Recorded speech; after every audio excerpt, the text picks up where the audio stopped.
Hello and welcome to the next lesson. In this case, we'll be talking about aliens in movies. At the beginning, aliens were depicted as a negative figure, almost horror-like, inside the animation and cinema world. I basically wanted to explain a bit how these subjects are perceived in these stories.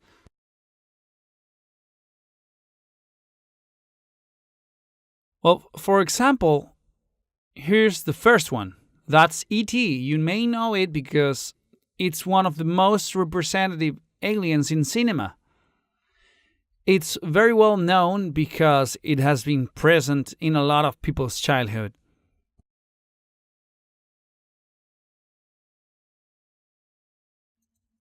Then we have this representation, which is the opposite, basically, of E.T. This is Predator. And it was featured as an expert assassin that comes to hunt humans. And, well, it takes things in a special way because it's very aggressive, etc. And, well, after this, the cinema keeps evolving, and we have other conceptions of what we could create from an alien. We know they can develop from different concepts, try to base them a bit more in things we know, like any kind of animal similar to what we think to be an alien, like reptiles, or some kind of insect that can have more than two legs, etc. After this, we begin with the most comical age of this world. For example, we have the creation of the movie Men in Black, in which there's much more interaction between the human race and the alien races, in which creativity is the most outstanding feature. And in this case, for example, we see there are species with more legs, more eyes, and etc. Then Disney's creation, Lilo and Stitch, in which we can see there's an even bigger interaction between an alien and a little girl that become friends. And the girl devotes herself to teach an evil alien to be good and enjoy the life in Earth. We can see the design on Stitch in its regular and common appearance of weird dog is very simple, but then his complex image has a crest, even more legs, etc.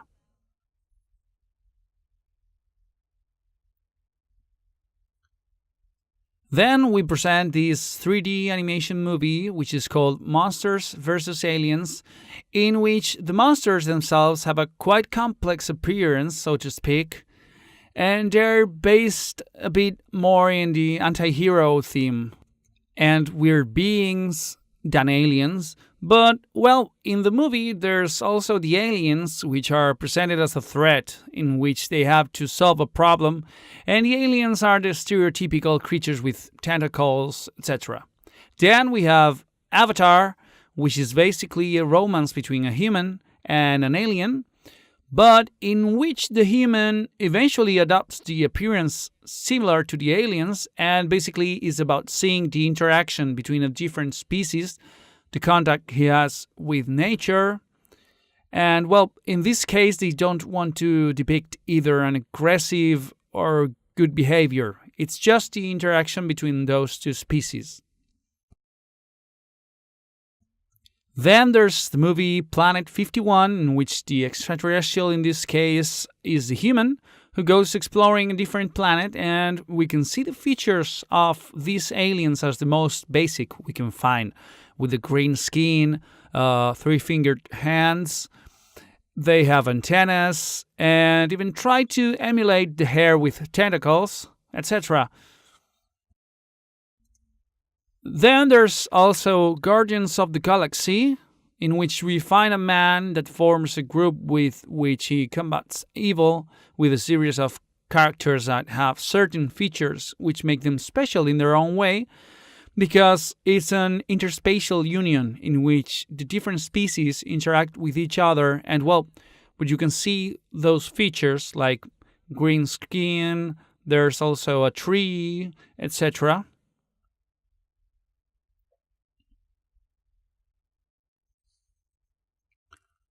From the last ones DreamWorks released is Home, in which an alien takes complete control of the Earth, and a little girl and the alien again have a kind of special friendship relationship in which they try to get the Earth back.